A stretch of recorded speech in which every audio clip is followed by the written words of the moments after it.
For me personally, I focus on value proposition.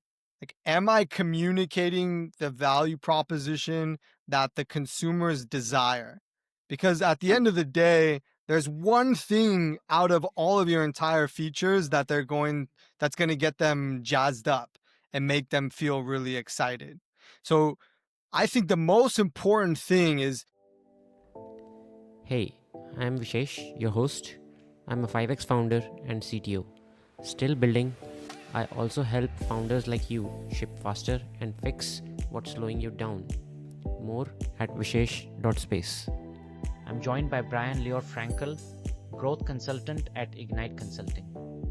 With 20 plus years of experience in market research, marketing strategy, lead generation, advertising and analytics, and managing over 6 million USD in ad spend, Brian brings a unique perspective to the conversation, sharing insights from his experience working with clients to optimize their marketing strategies and improve their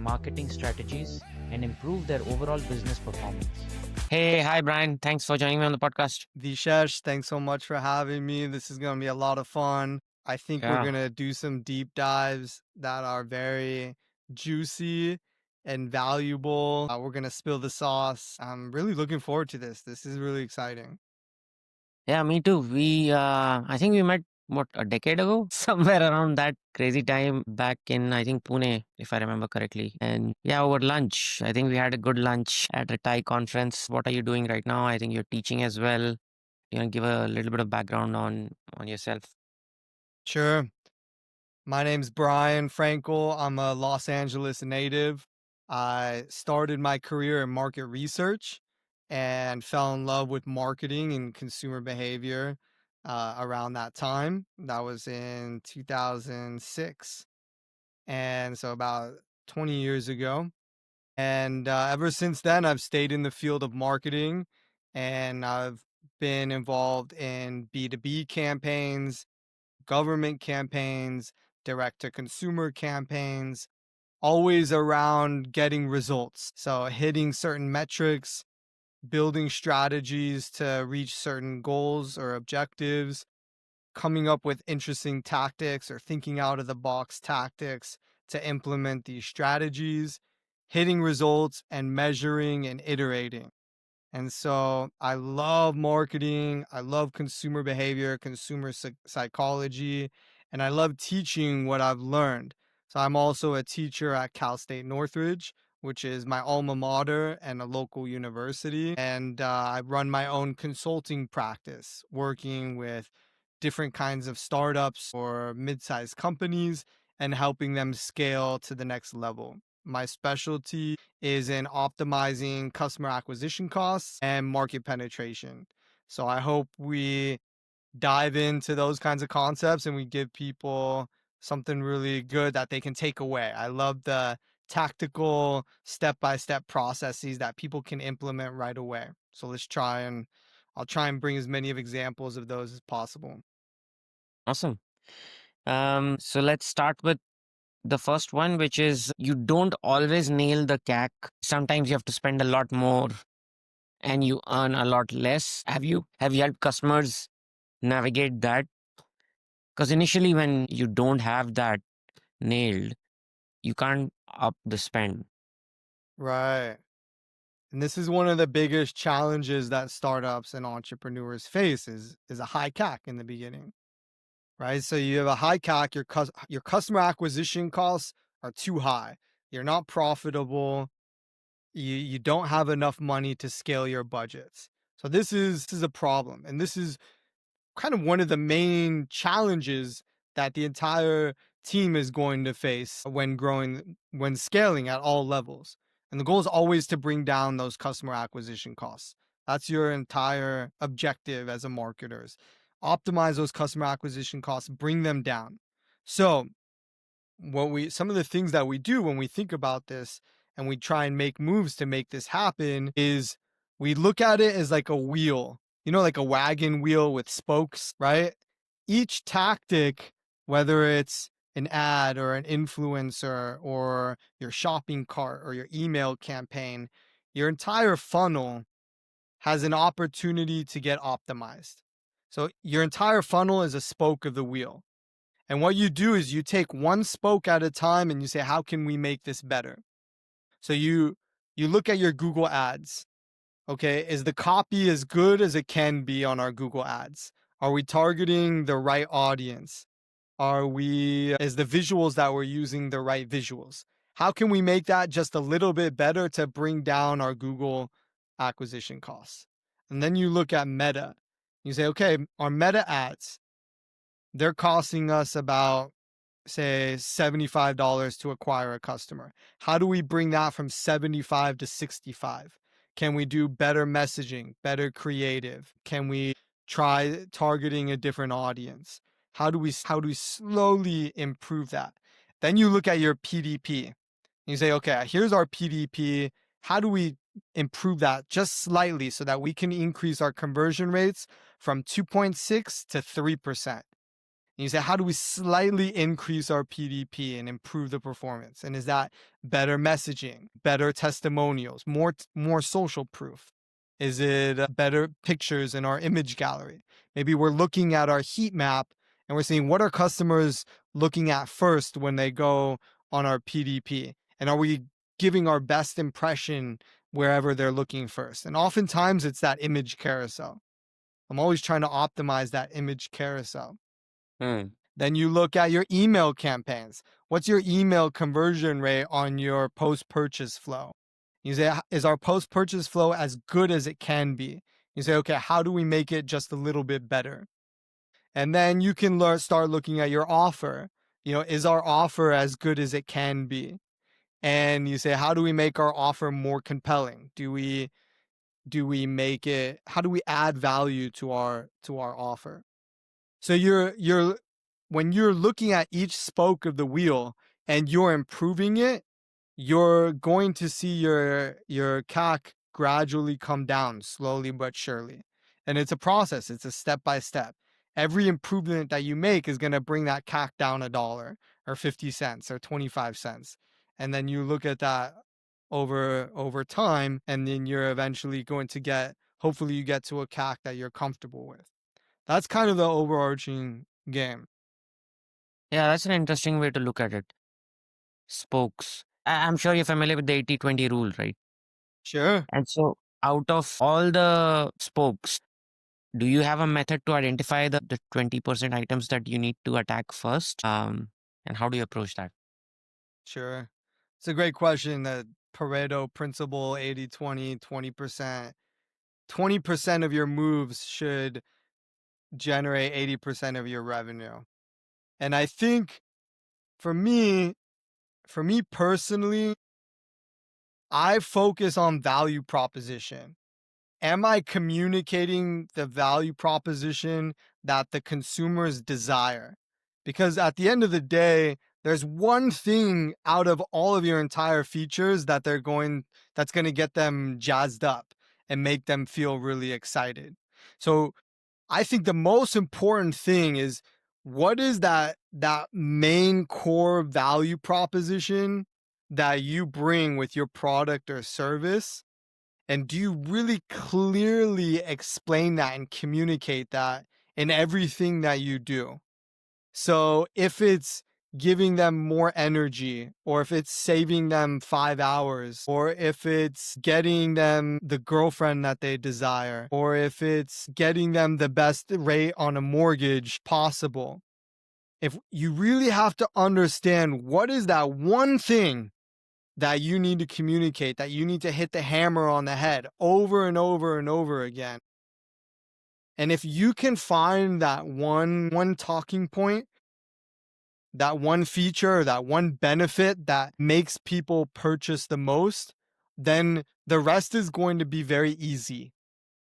Right? The improving the graphics, improving the scripts for your UGC videos, or improving your PDPs is not as important as really understanding that value proposition. And if you can find that one thing, that one nail that you hit with the hammer over and over and over again, it's clockwork. The process of scaling is going to be so much easier because people get it. And a lot of time, the hardest things startups face in the beginning is they call it finding product market fit. I don't like calling it product market fit. I call it value prop desire match. You have one value prop that matches one desire that a lot of people have. And if those two connect, all you have to do is get it in front of more people. But until you find that matching value proposition to that matching desire, you're going to have a difficult time. And then the rest of coming up with different offers and discounts and different influencers to partner with, that's all kind of secondary. That's kind of just adding more fuel to the fire. Getting across the message is super hard on top of finding the value prop. Once you found the value prop, what are the steps you take or help startups to get the messaging right? So I want to preface that by saying you don't always find the value prop right away. It takes Right. time. And sometimes that process, that initial process, is finding the value proposition that resonates most with people. And this is where the tactical speed and the implementation and the process is the most important. Is how do we figure out what our value proposition is that we need to be communicating? So the process of figuring out that value proposition first, and then once you find that value proposition, the process of scaling it or communicating it in different ways is very similar. It's Hmm. put out your best foot forward, measure, and see what happens. So think about it. We communicate with words and visuals, right? So you're going to have written copy and you're going to have visuals that support that copy. So the messaging is tested with our landing pages, and our ads. And the way you do that is you put out messaging. You can start very basic. You can look at what your competitors are doing. You can survey people. I always find I just talk to 2, 3, 4 people in my target market. And just by having a 30-minute conversation with them, I start really getting an understanding of what their pain points are, what their desires are, what their fears are, and I use their messaging right back at them.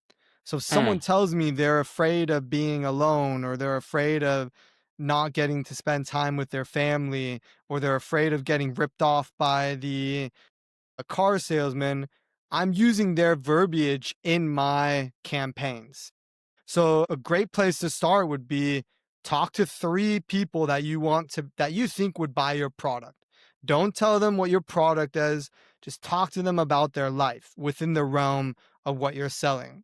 So if you're selling parental, baby, family product, talk to them about their family and what life is like. If you're selling them a tool to use in their office at work, ask them about what their relationship is like with their management and their team and what process they follow to implement things a certain way. If you're selling to an old lady, go talk to her and see what she talks about with her friends, or what she talks about with her doctors or her nurses or her home healthcare people. You just have to just look and observe, and you start gathering intel, and you're starting to see what are some sound bites that you can use from these people. Then you take that copy and then you plug it into your Google ads, your Facebook ads, you put it into your landing pages, your LinkedIn ads, and you see what happens. There's no other magical way to do it. Is you put something out there, you test it, and you measure and you learn. And you can be proactive. You can have a hypothesis of seeing of these 5 different angles. We think they're going to perform in a certain way, and you can start thinking 2 steps ahead. Well, if this one angle works better, I want to test 2 other versions of it. And that's the game, is you keep putting out angles, you keep putting out hooks, putting out messaging, and you test it. And the same thing with visuals. If you understand that people have certain desires or fears, you want to include visuals that they can relate to, and hopefully it's as emotional as you can get it, to help them provoke some type of emotional feeling. Again, it comes back to their fears and desires. And you can simplify, you can say people want people think about power, money, sex, and fame.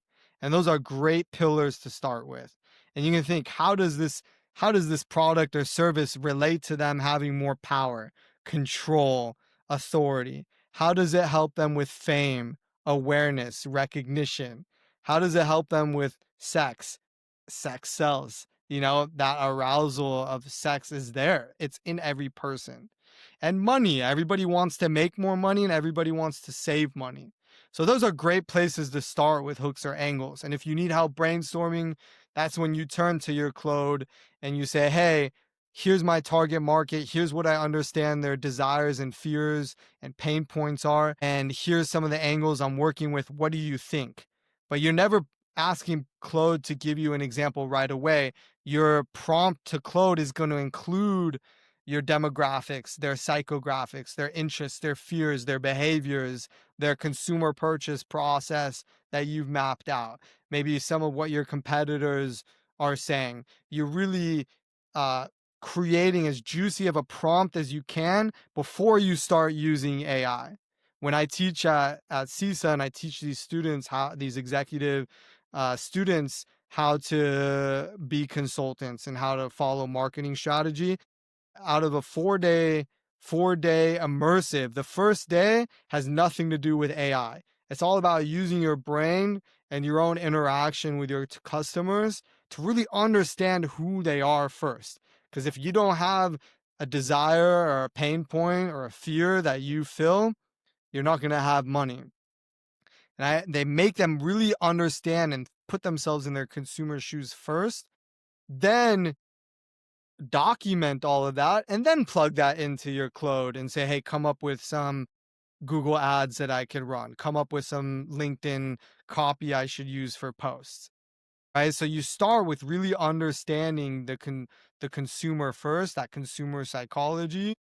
Then you start creating messaging, you can start using your AI tools, and then you deploy it. Now you have to deploy it with to get some statistical significance. You can't just spend $5, $10, $20 testing messaging. You have to have enough budget saved up so you can run proper tests.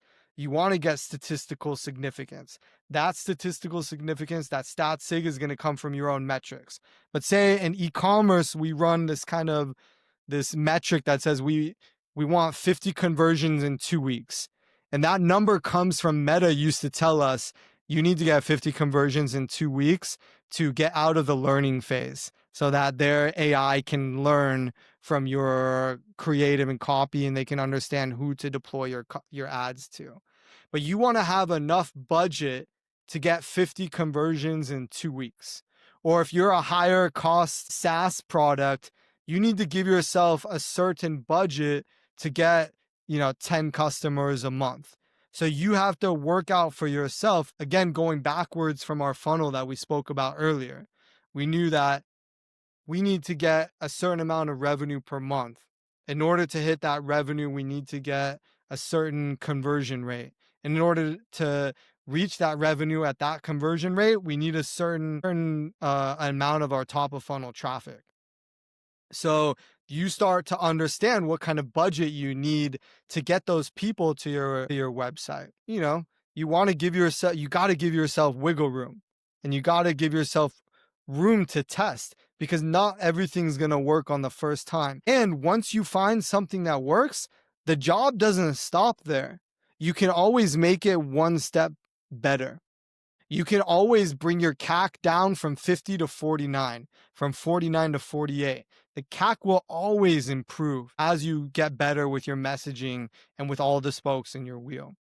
So you start with understanding the consumer, you come up with some messaging and some visuals, and you go test them, you learn, and then you repeat the cycle over and over again. Yeah, I like the bit about repeating the language. I think not a lot of companies get that right. I think with all the recording tools we have now to record meetings and record even in-person meetings, it does become easier. And the fact that you can now also have an alternative to, instead of talking to customers, talk to an AI, if that gets you at least out the door a little bit for people who are shy. Obviously not a replacement for customer conversations. So when you teach people. Can I add something to that real quick?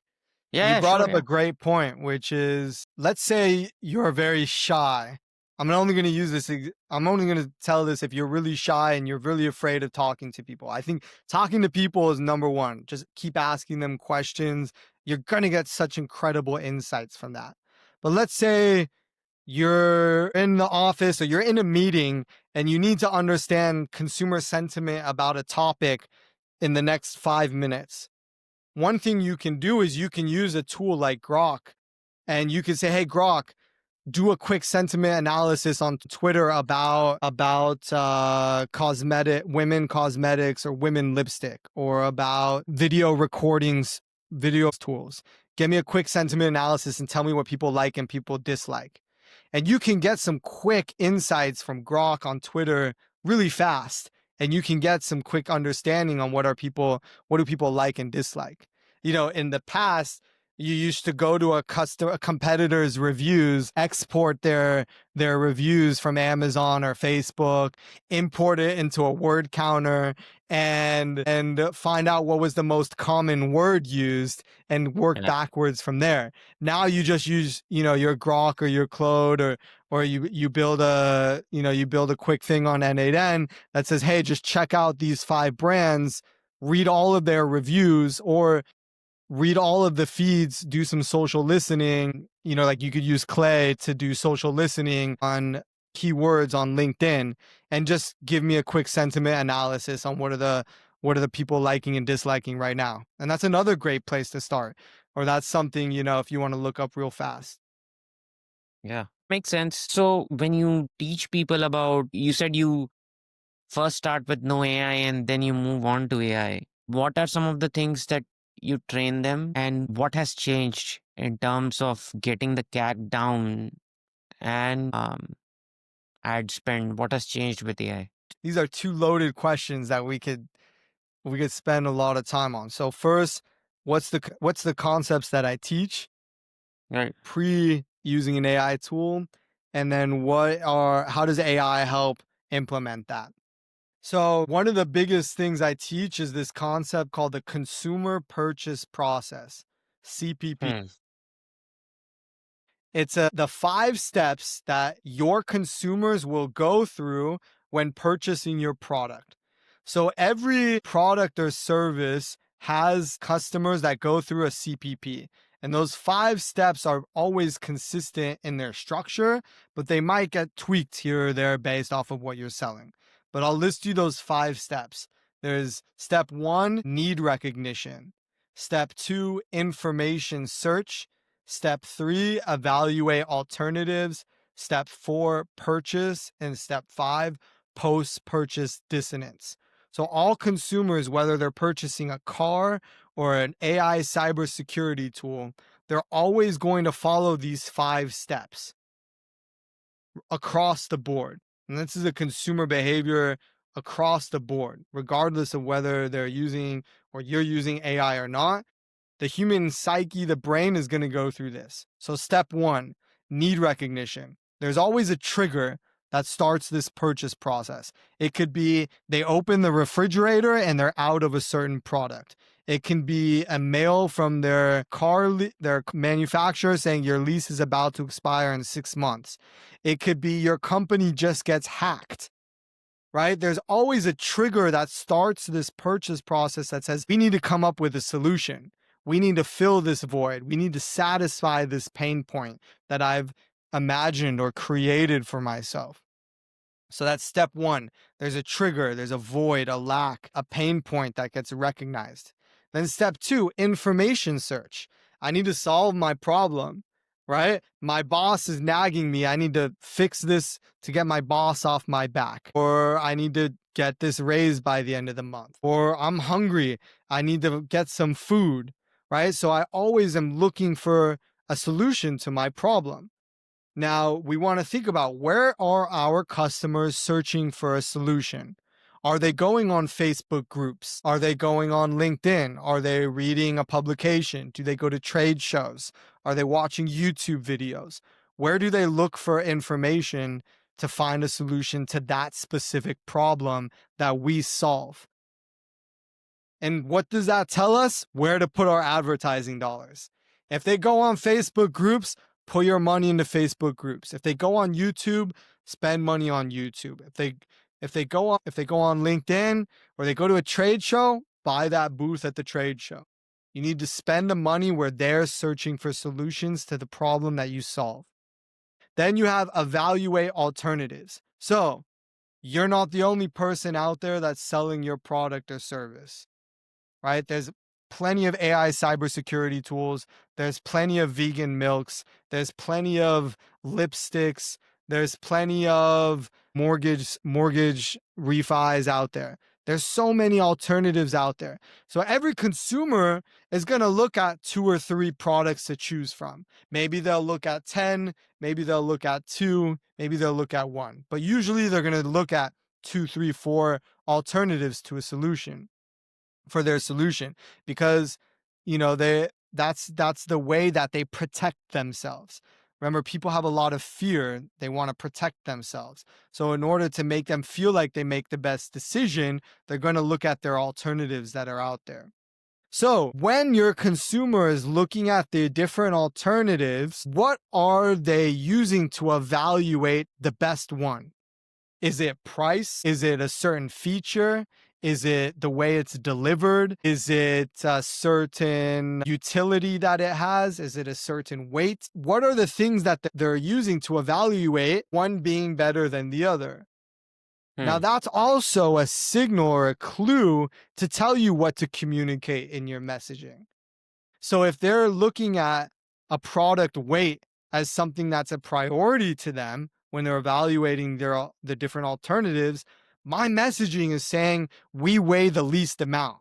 We are 0.5 pounds less than all of the other alternatives. We weigh less, right? And I'm using comparisons to saying here's what our product weighs compared to the other. If in the case of pricing, if you're going to take that road and you want to be the lowest price, it's not recommended because you're going to kill your industry, but maybe you show your price comparison, or you can show feature comparison, features that you offer better than your alternatives. And on landing pages, if you're going to create a landing page, do the homework for them. So if you know they're going to be evaluating alternatives, that's where you put your table that says our product versus our 2 competitors, and here's why we're better. So do that homework for them, make it easier. So if they happen to land on your landing page first, they can say, this is already the best out of the alternatives anyways, I might as well go with this one. Then you have your purchase. Now your purchase is you just want to remember to make it frictionless, make it easy. Increase your AOV, offer bundles and upsells. You got to offer upsells. You could think about it at the store. I remember when I bought this baking pan, this loaf, and I got to the cash register at what was it, at the whatever the Williams Sonoma or whatever the store was close by, and at the cash register, the cashier, she said, "Oh, do you want to buy this special sponge to clean your pan?" And she's like, "It's on sale. You should just buy it. It's a really good price." And I was like, I never even thought about how I was going to clean the pan, right? But I was like, whatever, it's an extra $4. Okay, fine, right? So, but that sponge cost them 10 cents to manufacture. And that store got $4 more of revenue from me. Had they not upsold me, they never would have got that money. So think in terms of that. Have features that you can upsell your products or features that you can upsell. You put that in your shopping cart or on your product page. And then your post-purchase dissonance is you have to remember that everyone makes a purchase and either has a positive or a negative reaction. They're either going to say this was valuable and it was amazing, or this was a terrible experience and it wasn't good. Now, if it's valuable and amazing, you want to upsell them. Got to upsell them again. If they're having such a great experience with you, odds are they're going to buy more for more utility, more value proposition. If they have a bad experience with you, make it up to them. You can keep them as a customer. I'll give you an example. I was just in Costa Rica and I was there for 2 weeks. I flew Alaska round trip. On my way back, Alaska Airlines blew it, right? They kept us at the airport for 8 hours, and they kept saying every 2 hours, the plane's going to be fixed. Got us on the runway for 3 hours, came back. It was, a typical travel nightmare, right?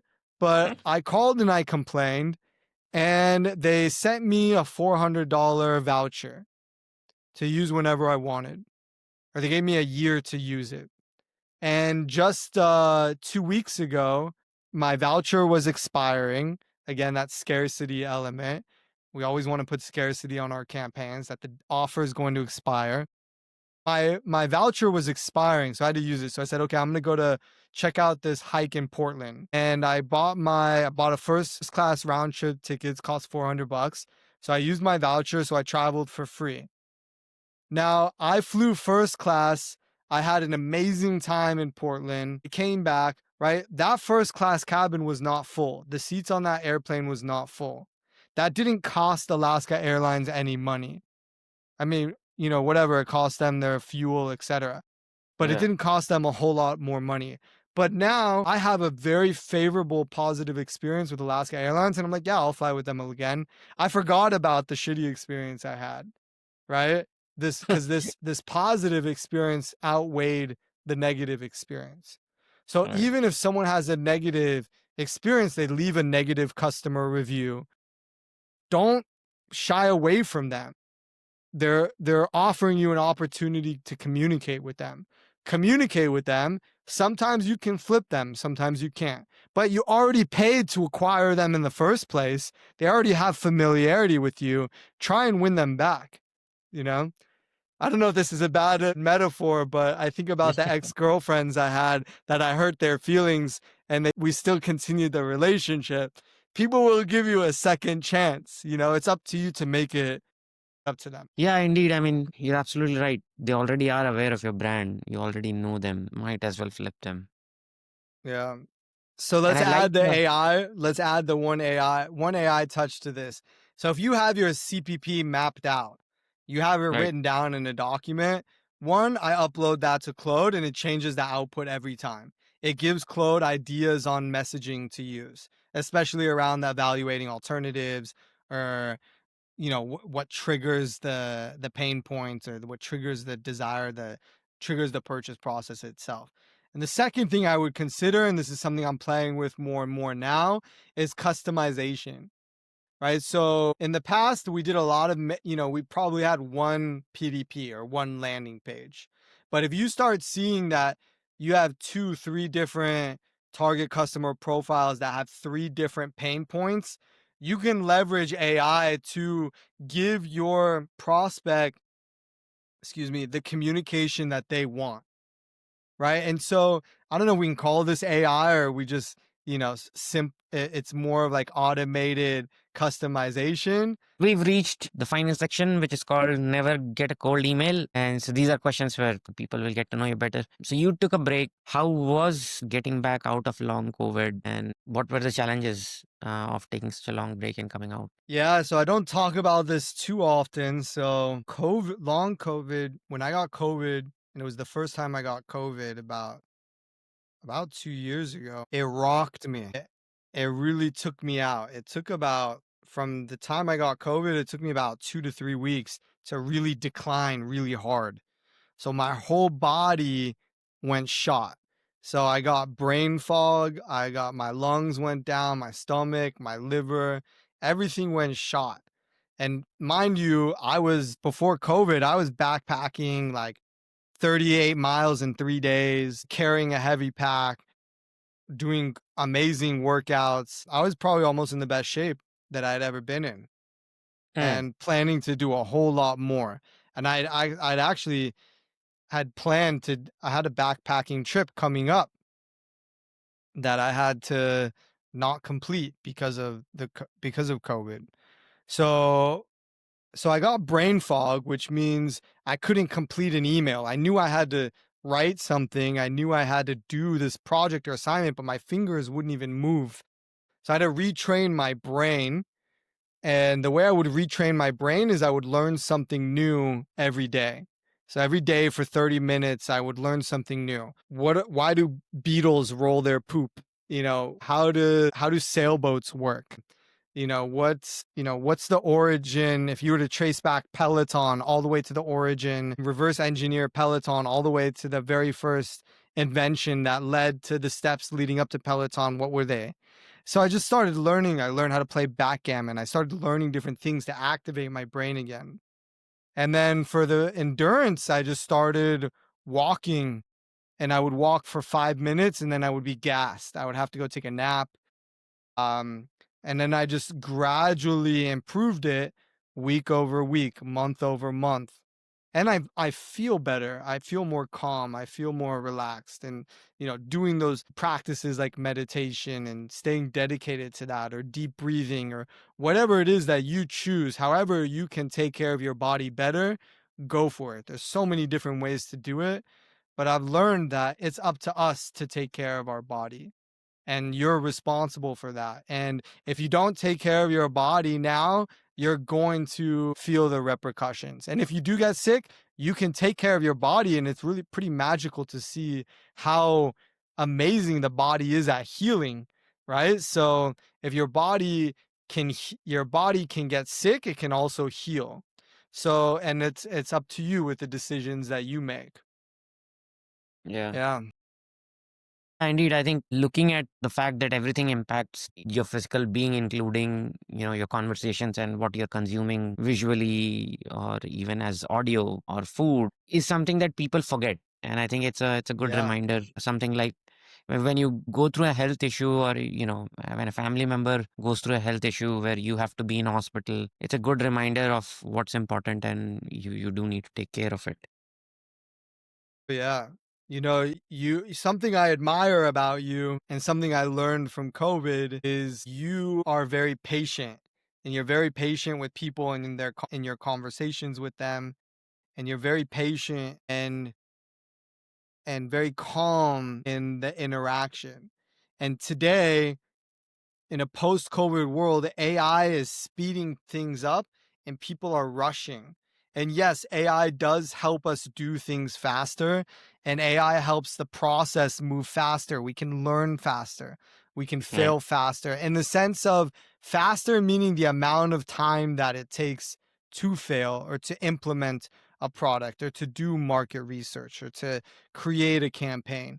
The process takes less time. However, in your moment to moment demeanor, interaction, focus on the process, be very patient with ourselves. And that's something I'm always having to remind myself, is be very patient with the process, be very patient with myself, and move slow. That doesn't mean I don't want results. That doesn't mean I'm not results driven. It means I'm not being euphoric and rushing. I'm being very calm and being very present and being very patient and being very open and observant to what's happening around me. So thank you for reminding me of that. Thank you.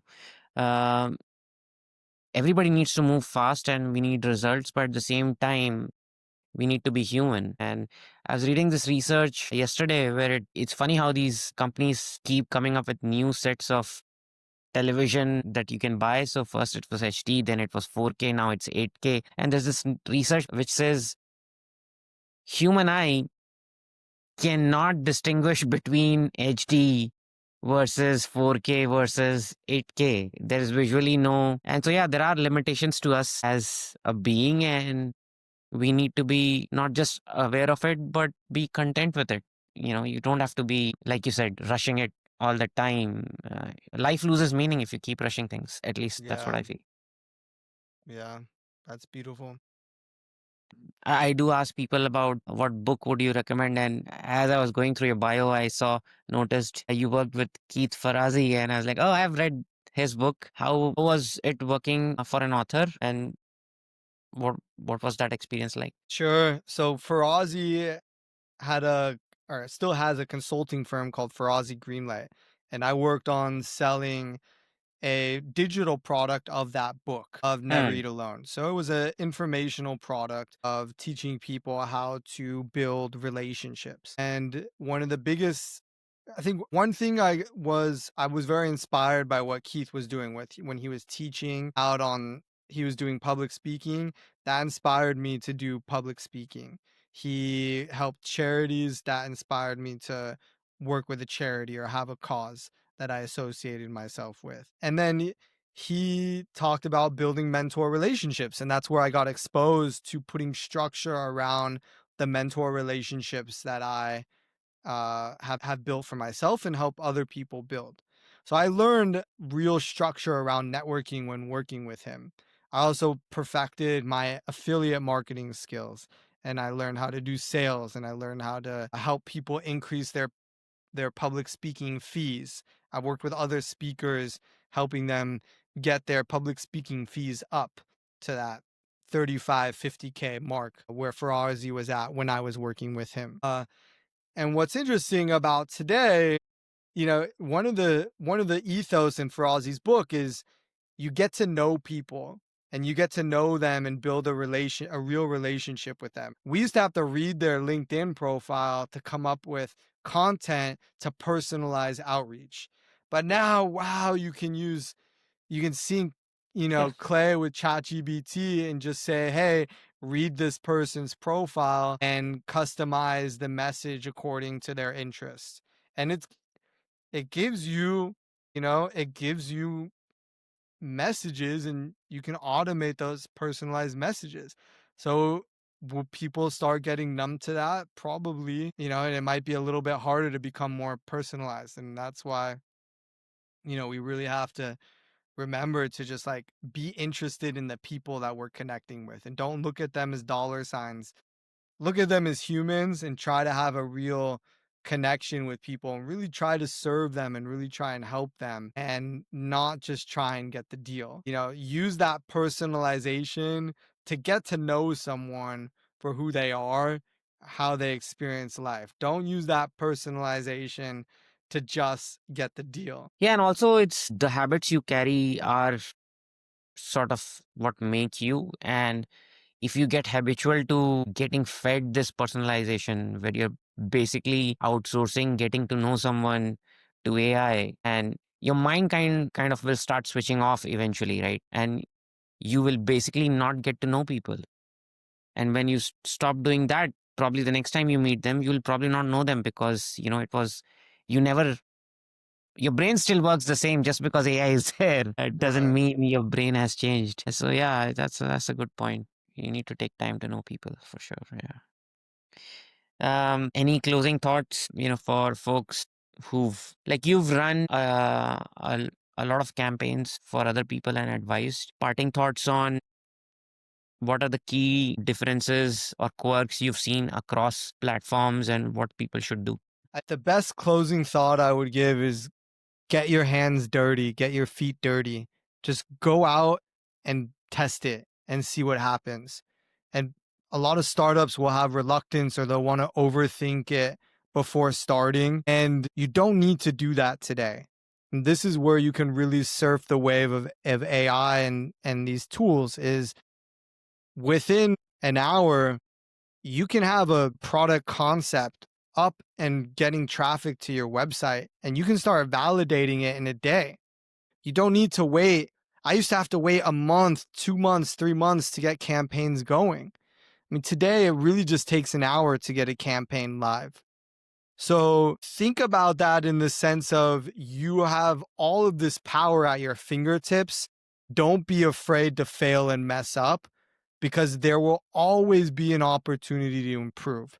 So just start and keep going and testing things. So put it out there and test and improve and just keep following that mindset of, hey, I'm always going to be able to improve, but let me go see what happens. Let's see what Mhm. happens with this. And let me get curious and let's run an experiment and see what happens. Don't overthink the planning process. It doesn't have to be perfect. You can just put it out there and you can see what works and what doesn't work. And as soon as you put it out there, you're going to get immediate feedback. And you're going to see things that work and you're going to see things that don't work. And you're going to see that whether you're spending $100 a day or you're spending $10,000 a day. I've followed the same process in all $6 million of ad spend that I've spent. We follow the same process. We put out campaigns We put out communication, messaging, value propositions, try and reach certain people. We put it out there and we see what happens. And sometimes it works and sometimes it doesn't work. And when it works, you try and do it better. And when it doesn't work, you try and do it better. So no matter what, you're going to keep trying to do it better. So go out there and see what happens and have fun with it. And the more you try, the more you're going to figure it out. And the more you figure it out, you're going to learn. And then you'll eventually become that expert. You'll build that wisdom and you'll be able to share it with other people. Yeah. Awesome advice. Go do things. Where can people reach you? And is there a website for your consulting business? Yeah. So my full name is Brian, Brian Leor, Leor Frankel, Frankel. You can find me on LinkedIn there and connect. My consulting firm is called Ignite, and our website is www.ignite.consulting. Awesome. And would love to connect with all of you. Well, Brian, it was a fun chat and thanks for joining me. Thank you so much for putting this together and for your beautiful questions and for your patience and insights. It was a really beautiful experience, and I hope everybody took away something they could implement right away. Yeah, indeed. If you found this valuable, you can subscribe to the show on Apple Podcasts, Spotify, or whatever your favorite podcast app is. See you in the next episode.